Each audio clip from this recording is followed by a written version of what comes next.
চেঙা সমষ্টিৰ ৰাইজকো মই হাতযোৰ কৰি ক্ষমা বিচাৰিছোঁ। চিফ মিনিষ্টাৰে লিখি দিছে, প্লিজ ইয়াতকৈ ডাঙৰ কিবা আছে নেকি? আজিলৈ হোৱা নাই। এছেম্বলিত মিছা কথা ক'ব নোৱাৰে, তেওঁৰ বিৰুদ্ধে ব্ৰিজ অফ প্ৰিভিলেজ আনিছোঁ মই।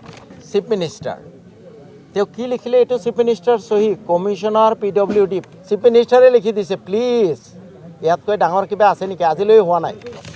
এইটো বিধানসভাৰ সদনৰ কাৰ্যপ্ৰণালী, প্ৰচিডিংছ। ইয়াত আপোনালোকে এইটো হিমন্ত বিশ্ব শৰ্মা শিক্ষা বিভাগ কি লিখিছে? বাগবৰ সমষ্টিত দুখন কলেজৰ যিকোনো এখন কলেজত ছায়েন্স ষ্ট্ৰীম দিম বুলি আজিয়ে কৈছোঁ।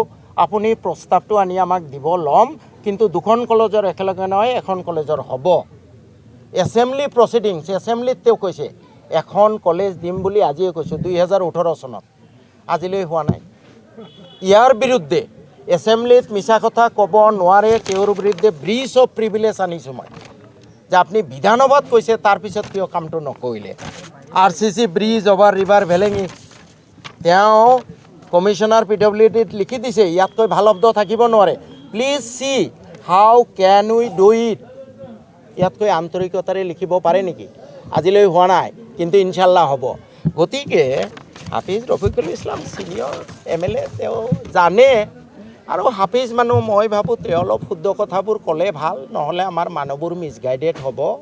তেওঁ স্মাৰক পত্ৰ দিছে ঠিকেই, বিধানসভাত কৈছে ঠিকেই, দ্যাট ইজ কাৰেক্ট। কিন্তু আজিৰ পৰা 15 দিন আগলৈ এটা ফাইল চিফ ইঞ্জিনিয়াৰৰ তাত আছিলে, তাৰ পৰা এক কদম হিলা নাছিলে। আপোনাৰ যিজন ঠিকাদাৰে কৰিছে তেওঁ জানে যে এই ফাইলটো চিফ ইঞ্জিনিয়াৰৰ পৰা মই ক্লিয়াৰ কৰাইছোঁ। আৰু সেই ফাইলটো আজিলৈ ডেপুটি ছেক্ৰেটাৰীৰ ওচৰত পৰি আছে।